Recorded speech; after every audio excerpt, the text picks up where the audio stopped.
మీ జీఐఈటీ ఇప్పుడు జీజేయుగా మారింది. 2000కు పైగా ప్లేస్మెంట్స్, ఐపీఎం, కేపీఎంజీ వంటి సంస్థలతో ఇంటిగ్రేటెడ్ కోర్సులు. యూపీఎస్సీ కోచింగ్, అడ్మిషన్లు ఓపెన్. జనరల్గా ఏంటంటే వెండితెర కానీ బుల్లితెర కానీ ఇవన్నీ కూడా ఎప్పుడు కొన్ని సంవత్సరాల నుంచి ఉన్నటువంటివి.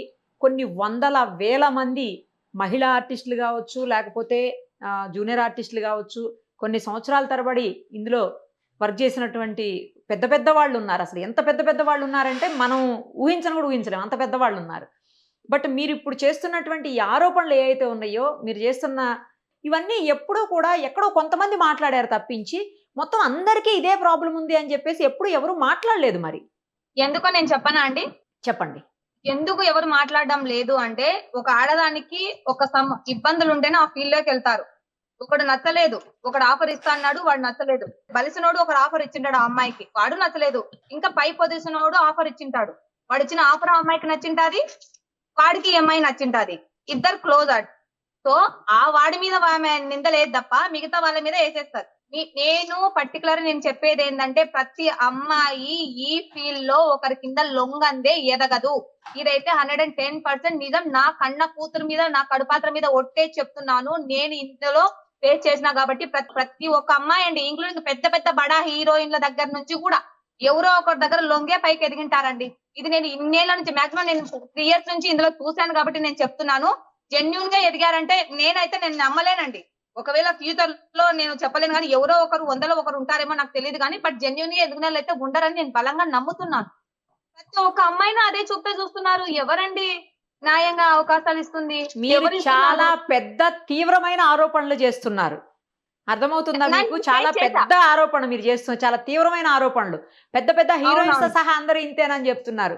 చాలా డేర్ ఉండాలి మీకు ఇలాంటి మాటలు మాట్లాడడానికి. మీకు అర్థమవుతుందా? నేను కళ్ళారా చూశానండి. ఏం చూసారు మీరు కళ్ళారా? ఎంతమందిని చూసారు మీరు? మీరు ఒక్కటే ఫేస్ చేశారు. మీరు మీ ఒక్క విషయమే మీరు ఫేస్ చేసింది, అవునా? సరే, నేను షూటింగ్ వెళ్ళా. షూటింగ్ వెళ్ళినప్పుడు హీరోయిన్ ఉంది.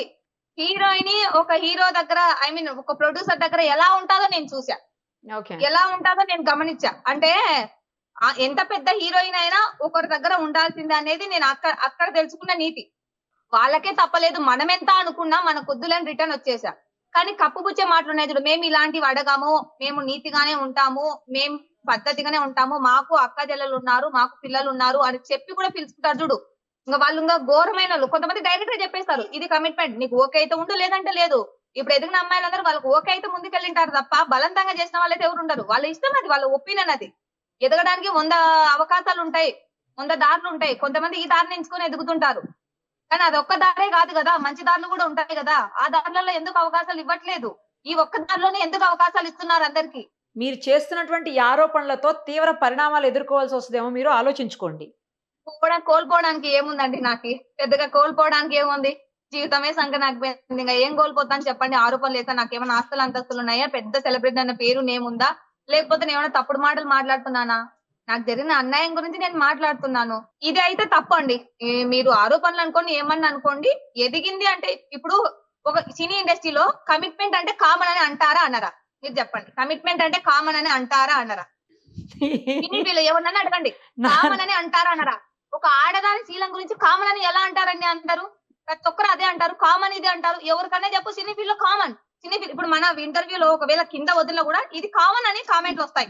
కామన్, నీకు నచ్చితే పో, లేదంటే ఉండు అనే పెడతారు తప్ప కామన్ అని ఒక ఆడదాని శీలం గురించి కామన్ అని ఎందుకు వచ్చిందండి? అసలు నాకు అర్థం కాదు. అసలు అందరూ అలాగే ఉంటారు అని మనం ఎలా చెప్పగలుగుతాం అంటున్నా నేను. అనేది నా పాయింట్ అప్పటి నుంచి అదే. నేను ఫేస్ చేసిన వాళ్ళల్లో అందరూ అలాగే ఉన్నారు. అది మీరు ఫేస్ చేసిన వాళ్ళు అందరూ అలాగే ఉండొచ్చు, కానీ అందరూ అలా ఉంటారు అని మనం అనడానికి లేదు అని నేను అంటున్నా. జెన్యూన్ గా ఒకరో ఇద్దరో ఉండొచ్చు, ఐ మీన్ 100లో 10 మంది మాత్రమే ఉండొచ్చు, 99 మంది అలాగే ఉన్నారు. ఏ ఫీల్డ్ లో అయినా కూడా. అనుభవంతో చెప్తున్నారు మీ అంటే ఏం చూసి చెబుతున్నారు మీరు? ఎక్కడ ఏం తెలుసుకుని చెప్తున్నారో నాకైతే అర్థం కావట్లేదు. మరి నాకు సోషల్ బ్రెయిన్ తెలీదు నిజంగా. నాకు ఇన్స్టాగ్రామ్ లో నేను వీడియో అప్లోడ్ చేస్తే దాని కింద హ్యాష్ ట్యాగ్లు అవి కూడా పెట్టానని రాదు నాకు. జస్ట్ వీడియో తీయడం, అప్లోడ్ చేయడం, దానికి ఎడిటింగ్లని లైటింగ్లని నాకు ఏమి రావు. డైరెక్ట్ గా అప్లోడ్ చేయడం. దేవుని దయ వల్ల నాకు ఆ ఫాలోవర్స్ పెరిగారు. ఆ ఫాలోవర్స్ నుంచి దాన్ని ఎలా గెయిన్ చేసుకోవాలనేది కూడా నాకు తెలీదు. ఆ మైండ్ సెట్ లో ఉన్న నన్ను వాళ్ళు మాటకి పిలుస్తారు. నన్ను నేను ఒక మనిషి నన్ను ఎలా తప్పుడు ఉద్దేశంతో చూస్తున్నాడు అనేది మాత్రం నేను తెలుసుకోగలను తప్ప అంతకు మించి పెద్ద బ్రెయిన్ అంత ఏం లేదు నాకు. సో పిలిచినోడు ప్రతోడికి నేను ఒక్కటే చెప్తా, అన్న కమిట్మెంట్ అయితే నేను రాను, మీరు తప్పుడు ఉద్దేశాలతో ఉంటే నేను రాను, మంచిగా అవకాశం ఇస్తాను, నా నుంచి ఓన్లీ టాలెంట్ మాత్రమే చూస్తారంటే నేను వస్తా లేదని నేను ముందుగానే చెప్పేస్తున్నా ప్రతి ఒక్కరికి. చెప్పినా కూడా అక్కడికి పోయిన తర్వాత ఇప్పుడు నేను ఉంటా, నాతో పాటు ఎవరైనా పిలుచుకుపోయినానంటే నన్ను చూసే తేడా ఒకటి ఉంటది, నాతో పాటు వచ్చిన వాళ్ళని తేడా ఒకటి ఉంటది. వాళ్ళకు ఫుడ్ కూడా పెట్టరు, వాళ్ళని పక్క కొమ్మంటారు, మీరు ఒక్కలే రావచ్చు కదా, ఇంకొకరు ఎందుకు వచ్చారు, ఎందుకు ఒక్కలే వెళ్ళాలి, నా ఇష్టం, నాతో పాటు 10 మందిని తీసుకొని పోతాను నేను, నా వాళ్ళని సింగిల్ గా ఎందుకు వెళ్ళాలి నేను. ఓకే. ఏం చేస్తారు మీరు అసలు వరలక్ష్మి గారు? నార్మల్ గా మీరు అంటే మీ వర్క్ ఏంటి, అసలు ఏం చేస్తారు? జాబా లేకపోతే షాప్ ఏదో Surgery కనిపిస్తుంది assistant. వెనకాల, మీ వెనకాల అంతా షాప్ కనిపిస్తుంది, బట్టలు. సర్జరీ అసిస్టెంట్ అండి నేను, హాస్పిటల్లో మెడికల్ ఫీల్డ్, ఆపరేషన్ థియేటర్ వరకు, normal delivery, సిజరీన్ surgery assistant. That ఇది ఒక బిజినెస్ కూడా థియేటర్ స్టార్ట్ అసిస్టెంట్ చేసుకున్నాను. అన్నమాట, ఓటీ సో అసిస్టెంట్. ఇలా షాప్ ఇది 2 చేసుకుంటా ఉంటాను. రెండు ఎలా మీకు టైం ఇది అవుతుంది, ఎలా సెట్ అవుతున్నాయి? నేను డే అండ్ నైట్ డ్యూటీ చేస్తానండి, నైట్ అంతా హాస్పిటల్లో ఉంటాను, పగలంతా షాప్ చూసుకుంటాను. మరి బొజ్జున్నది ఎప్పుడు ఇంకా? ఎప్పుడు ఖాళీ ఉంటే అప్పుడు పడుకుంటాను. మరి పాపను ఎలా పాప ఉందని చెప్తున్నారు కదా, ఎలా చూసుకుంటారు మరి పాపను? పొద్దున్న 5:30కి వెళ్ళి పాపను రెడీ చేసి స్కూల్ కి వ్యాన్ ఎక్కించి పంపించేసేసి మళ్ళీ హాస్పిటల్కి వెళ్తాను.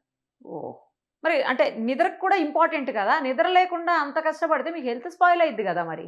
ఇప్పుడు బాడీ పెయిన్స్ లేని వయసు, ఇప్పుడు కష్టపడే వయసు, ఈ వయసులో కష్టపడి పని చేసుకుంటే ఒక ఏజ్ లో నేను నిద్ర లేవాలన్నా లేలేను, హెవీగా పని చేయాలన్నా చేయలేము. కాబట్టి ఈ ఏజ్ లో తప్పదు. కాబట్టి మనకి ఎవరన్నా ఉంటే బద్ధకం వస్తది, ఎవరు లేనప్పుడు మన పని మనమే చేసుకోవాలన్నప్పుడు తప్పదు. అది నిజమే, తప్పదు ఎవరైనా కాబట్టి ఉంటే అన్ని బద్ధకం వస్తుంది చేసుకోవాల్సింది. ఇంట్లో, మనకి హెల్ప్ చేసే వాళ్ళు ఉంటే కదా, ఉమ్. అమ్మనో అక్కనో చెల్లినో ఎట్లా ఎవరైనా ఉంటే ఉమ్. బద్ధకం ఎవరు వచ్చేస్తుంది. లేరు మనమే చేయాలన్నప్పుడు ఇవేం గుర్తుకు రావు. ఓకే. మీ హస్బెండ్ ఏం చేస్తారండి? లేరండి, అంటే మేము 5 years అండి విడిపోయి. ఇక్కడే ఉంటాడు, నంద్యాలలోనే పక్క ఏరియాలో. నా పాపని తీసుకెళ్తుంటారు, వస్తారు, నేను అదే పక్క ఏరియాలో నా పాపని తీసుకొని నేను సింగిల్ గానే ఉంటున్నాను, నేను నా కూతురు ఉంటాము అయ్యో, అట్లా. I'm sorry. కాదు, మరి పాప నైట్ లో మీరు హాస్పిటల్కి వెళ్తే ఒక్కతే ఎలా ఉంటుందండి? నాతో పాటే పడుకోబెట్టుకుంటా అండి, హాస్పిటల్లోనే పడుకుంటా. బా, ఎంత ఏజ్ పాపది? ఇప్పుడు 11 years అండి పాపకి. 6th క్లాసా? 6th అండి. ఓకే, అంటే 11 years అంటే అదే కదా, 6th క్లాస్ చదువుతుంటారు. మమ్మీ వాళ్ళు? పాపకు 5 years నుంచి పాప హాస్పిటల్లోనే నాతోనే పడుకుంటుంది. అబ్బా, మమ్మీ వాళ్ళండి? పల్లెటూరులో ఉంటారండి, విలేజ్ గోర్లగుట్ట. ఓకే. ఇది మీ ఓన్ షాపా? కనిపిస్తుంది మీ బ్యాక్గ్రౌండ్ లో Rent కు- కనిపిస్తుంది. రెంట్‌కు తీసుకున్నా. కాదు కాదు, అదే అంటే మీ షాపేనా లేకపోతే మీరు వర్క్ చేస్తున్నారా shop. దానికోసం అడిగిన. నాదే అండి షాపు, నాదే అదే షాపు. డ్రెస్సెస్ కనిపిస్తున్నాయి వెనకాలంతా కూడాను స్క్రీన్ మీద. అవునండి, నాదే. అదే నాదే డ్రెస్సెస్ అండి కనిపిస్తున్నాయి షాపు, బట్టల మొత్తం. షాపు. అవును, అమ్మాయిల నాదే డ్రెస్లేనా బట్టల షాపు. ఓన్లీ? లేడీస్ ఉన్నాయి, మగవాళ్ళవి 2 ఉన్నాయండి బట్టలు. ఓ, నంద్యాలలోనే? లేడీస్ నంద్యాలలో? నంద్యాలలోనే. మా హాస్పిటల్ కి ఇంటికి అన్నిటికి దగ్గర అన్నమాట, నడుచుకుంటే వెళ్ళొచ్చు అన్నిట్లకి. ఓకే. బానే సేల్స్ అవుతాయా అండి? షాపు బాగుంటదా బిజినెస్? పర్లేదండి, దేవుని దయతో. పర్లేదా? అది సూపర్ అంటే కానీ పర్లేదు, ఇబ్బంది లేకుండా గడిచిపోతుంటది. అవి కొన్ని డ్రెస్సెస్ ఏదో బ్లూ తోటి కనిపిస్తుంది వెనకాల స్క్రీన్ మీద, అక్కడ చూపించండి ఒకసారి. అదిగో ఏదండి? మీ వెనకాల బ్లూ డ్రెస్ ఒకటి కనిపిస్తుంది మీ లెఫ్ట్ హ్యాండ్ దగ్గర, left left left left me left hand దగ్గర, అది బాగా కనిపిస్తుంది. లాస్ట్ వన్ బ్లూ ఇటు. ఇదా? ఎస్. మీ షాప్ లో డ్రెస్సులే వేసుకుంటారా మీరు? నా షాప్ డ్రెస్ లో వేసుకొని వీడియోలు తీసి అప్లోడ్ చేస్తుంటాం. మనం ఆన్లైన్ కూడా పెట్టాం అనమాట. సో రోజు ఒక డ్రెస్ వేసుకొని లేదంటే 2 రోజులకు ఒకసారి ఒక డ్రెస్ వేసుకొని దాని గురించి వీడియోలు, ఆ మోడల్ అన్ని చూపించి నేను ఆన్లైన్ లో కూడా పెడుతుంటానండి. ఓహో, ఓకే. ఇన్స్టా ఉందా మీకు? యూట్యూబ్, ఇన్స్టా కూడా? ఇన్స్టాలో 4,49,000 మంది ఉన్నారండి ఫాలోవర్స్. సూపర్. అది యూట్యూబ్ కూడా ఉందా? యూట్యూబ్ లో 1 lakh దాకా ఉన్నారండి. ఏం చేస్తారు వీడియోస్ యూట్యూబ్ లో మీరు? నా బట్టల గురించి లైవ్ పెట్టేస్తానండి. ఓకే. ఏం చదువుకున్నారు వరలక్ష్మి గారు? నర్సింగ్ అండి, బిఎస్సి నర్సింగ్. BSc nursing. అందుకే మీరు థియేటర్ అసిస్టెంట్ గా చేస్తున్నారా? అవును, అంటే నాకు పెళ్లికి ముందు చిన్న వయసులో పెళ్లి అయిపోయింది, పాప పుట్టాక చదువుకున్నా నేను. ఓ సూపర్. అప్పుడు సపోర్ట్ చేశారా మీ హస్బెండ్ బానే మరి అప్పట్లో? లేదు, నేను పక్కకు వచ్చినాకనే నేను చదువుకున్నా. నా పాపని స్కూల్ పంపించుకుంటూ నేను స్కూల్ కి వెళ్ళేదాన్ని. 8th స్టాండర్డ్ లోనే పెళ్లి అయిపోయింది నాకు. సో నేను పాపని ఎత్తుకొని 10th ఓపెన్ రాసి నర్సింగ్ చేశాను అనమాట. పోలీస్ ట్రైనింగ్ కూడా చేశాను. ఏదో గవర్నమెంట్ జాబ్ చెయ్యాలా, నేను ఒకరి కాళ్ళ మీద ఒకరి సపోర్ట్ లేకుండా బతకాలని నేను బాగా నా పాపని చదివించుకుంటూ నేను చదువుకునేదాన్ని. సూపర్ అసలు. ఎంత చిన్న ఏజ్‌లో ఎందుకు మ్యారేజ్ అయింది మీకు? లవ్ మ్యారేజా? లేకపోతే తప్పనిసరి పరిస్థితుల్లో మమ్మీ వాళ్ళు చేసారా? కట్నాలు లేకుండా పెళ్ళిళ్ళు అంటారు కదా ఆ! పల్లెటూర్లలో ఆ! చిన్న కట్నం వయసులో లేకుండా. చేసుకుంటారు. యెస్. అట్లా చిన్న వయసులో పెళ్లి లవ్ చేసేంత మెచ్యూరిటీ లేదులేండి. ఉండింటే మంచిగా ఉండండే లవ్ చేసి పెళ్లి చేసుకున్నారు. అయ్యో! వరలక్ష్మి గారు. ఇప్పుడు ఇది మీ వీడియో వైరల్ అయిన తర్వాత మమ్మీ వాళ్ళు ఫోను చేసారా? అంటే మా వాళ్ళందరికీ ఇప్పుడు నేనే సపోర్ట్ నేనే మొగరాయుడు. నేనేం చేసినా మా వాళ్ళు నన్ను యాక్సెప్ట్ చేశారు. ఎందుకంటే ఆ వయసు నుంచి భర్తకు దూరమైనా గూడా ఇంకో పెళ్లి చేసుకోమన్నా నేను పెళ్లి చేసుకోకుండా నా కూతురు కోసం సింగిల్‌గా నిలబడి నేను నా ఫ్యామిలీని అందరిని చూసుకుంటున్నా కాబట్టి నా వాళ్ళందరికి నా మీద నమ్మకం. సో గ్రేట్ నా లెండి ఆ వాళ్ళు నా విషయం. మాటకి నో చెప్పరండి. నేను మొగరాయుడు నా ఇంటికి నేను. మీకు బ్రదర్స్, సిస్టర్స్ లేరా? మీరు ఒక్కళ్ళేనా సింగిలా మీరు? ఒ ఒకడు అన్న ఉన్నాడు. మరి అన్న ఏం చేస్తారు? అన్న సపోర్ట్ చేయరా మీకు? అన్న మంచోడే. అన్న మందు బ్యాచి. అబ్బో! ఓకే. డ్యాడీ? డ్యాడీ ఏం చేశారు? సేమ్ మందు బ్యాచి. హా! అందుకే మగరాయుడినన్నారా ఇందాక? ఆ! ధైర్యంగా మీరు ఒక పక్క ఫాదర్ సపోర్ట్ లేదు. బ్రదర్ మీకంటే పెద్దవాళ్ళు ఆయన సపోర్ట్ లేదు. ఇంకోవైపు సింగిల్ పేరెంట్ మీరు. హస్బెండ్ నుంచి సపోర్ట్ లేదు. కానీ అయినా కూడా మీరు హాస్పిటల్‌లో వర్క్ చేసుకుంటూ, మళ్ళీ షాప్ రన్ చేసుకుంటూ, పాపను చూసుకుంటూ ఇంత ధైర్యంగా ఉన్నారంటే మీకు ఫస్ట్ హ్యాట్స్ ఆఫ్ చెప్తున్నానండి. చాలా థాంక్ యూ. అనిపిస్తుంది మీరు ఇవన్నీ చెప్తుంటే గూడా. సేమ్ టైమ్ మీకొక్క విషయం చెప్పండి ఫైనల్లీ మీకెందుకు మూవీస్‌లో యాక్ట్ చేయాలని అంత ఇంట్రెస్ట్ అసలు? అంటే నాకంటూ ఒక గోల్ చిన్నప్పటి నుంచి అన్ని కోల్పోయా నేను. ఆడుకునే ఏజ్ 8వ తరగతిలో పెళ్లయిపోయింది. ఆడుకునే వయసు లేదు. దాటిపోయింది. College field. కాలేజ్‌లో తల్లిదండ్రులు పెడుతుంటే నేను ఏం ఆలోచించకుండా డబ్బుల గురించి ఆలోచించకుండా ఒక రూ. 100 కూడా ఖర్చు పెట్టే సిట్యుయేషన్ నాలో లేదన్నమాట అప్పుడు. సో ప్రతిది నేనే సంపాదించుకోవాలి. నా ఏజ్ మొత్తం నా కూతురుతోనే సరిపోయింది. అంటే 15 ఏళ్ల నుంచి నా కూతురుతోనే నేను పెరిగా. నాకు 15 ఏళ్ళు వచ్చినప్పటి నుంచి. అంటే 16 నుంచి నాకు నా కూతురు నా పక్కన ఉందన్నమాట. సో, నా ఏజ్ మొత్తం, నా బాల్యం మొత్తం నా కూతురుతోనే అయిపోయింది. చిన్న వయసు, యంగ్ ఏజ్ మొత్తం నా కూతురుతోనే అయిపోయింది. నాకంటూ కొన్ని కోరికలుంటాయి గదా! ఇంక పెళ్లి, గిల్లి అంటావా ఆల్రెడీ పెళ్లి అంటేనే ఒక విరక్తి కలిగింది గాబట్టి, ఇంక పెళ్లి థాట్ లేదు. నాకు నా కూతురే ప్రపంచమై బతికాను. సినీ ఫీల్డ్ ఏంటంటే, నేను రేపొద్దున నా కూతురు మా అమ్మ చూడబ్బా ఇంత ఒంటరిగా ఉండి, మా అమ్మ ఈ పొజిషన్‌లో ఉంది. నా కూతురికి గొప్ప అన్నమాట. స్కూల్‌లో నేను రీల్స్ తీస్తుంటే వాళ్ళ స్కూల్‌లో ఫ్రెండ్స్ అందరూ "అరే! ఒక్కసారి మీ అమ్మతో మాట్లాడిస్తావా? మీ అమ్మని ఒకసారి చూపిస్తావా?" అని చెప్తుంటారంట. నా ఓహ్! కూతురు గర్వంగా ఫీల్ అవుతుంటది. ఓహ్! "అమ్మ నువ్వంటే మా ఫ్రెండ్స్‌కి చాలా ఇష్టమ్మా" అని. సో, నేను సినిమాలకెళ్తే గనక నా కూతురు చాలా హ్యాపీగా ఫీల్ అవుతదన్నమాట. ఓకే.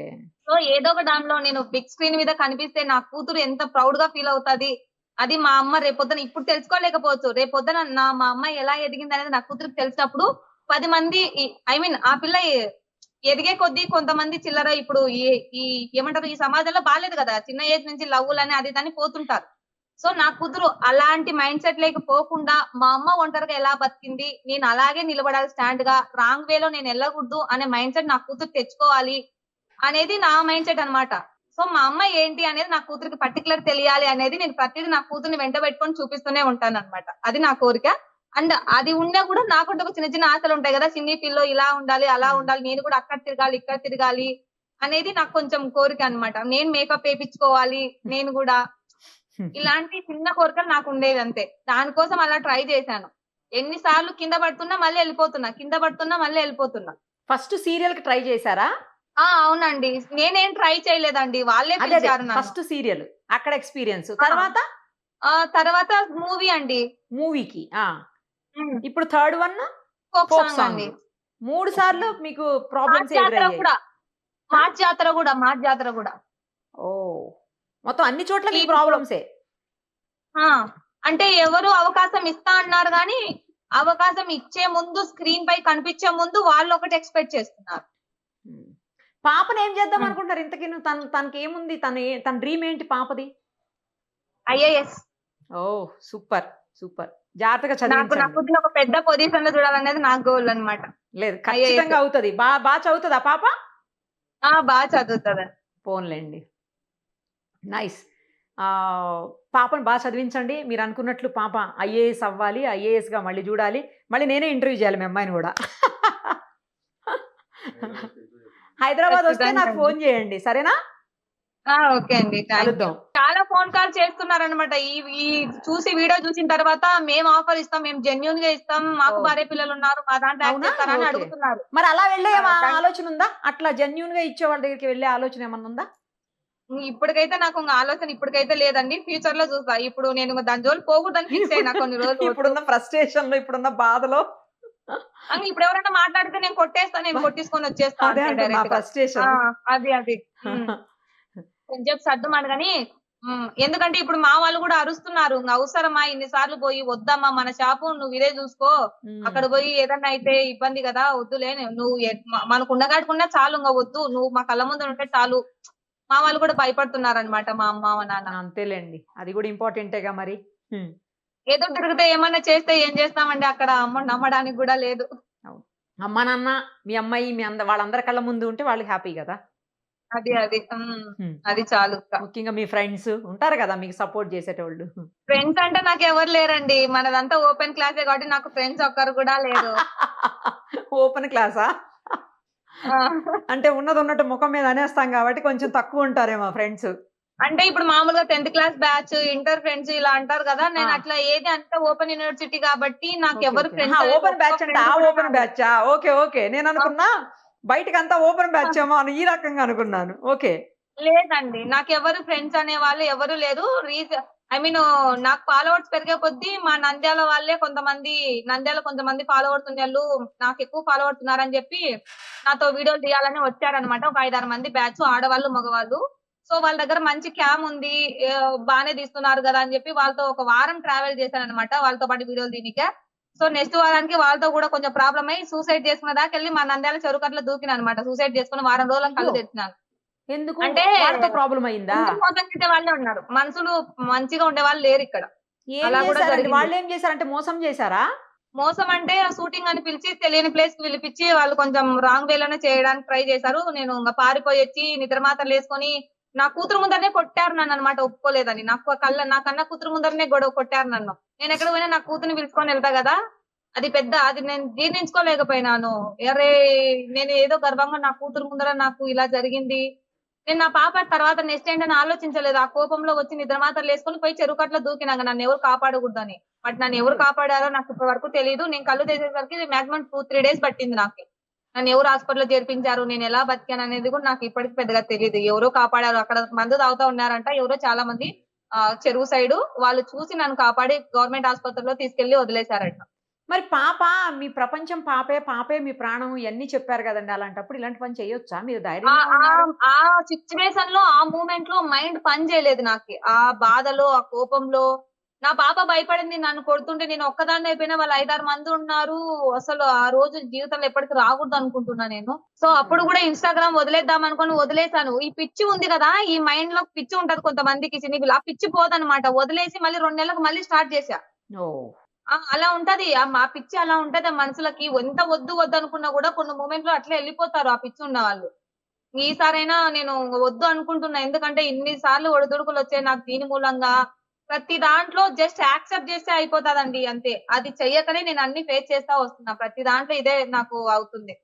సరేలేండి, మీరన్నట్లు కొంతకాలం పాపం చూసుకుంటూ, ముఖ్యంగా మీకు బిజినెస్ ఉంది కదా, డ్రెస్సెస్ బిజినెస్, అది చూసుకుంటూ మీ జాబ్ చూసుకుంటూ ప్రశాంతంగా ఉండండి. తర్వాత ఆలోచించవచ్చు. ఓకేనా? హైదరాబాద్ వస్తే ఫోన్ చేయండి. ఓకే అండి. By. All the very best. Thank you so much. Thank you అండి.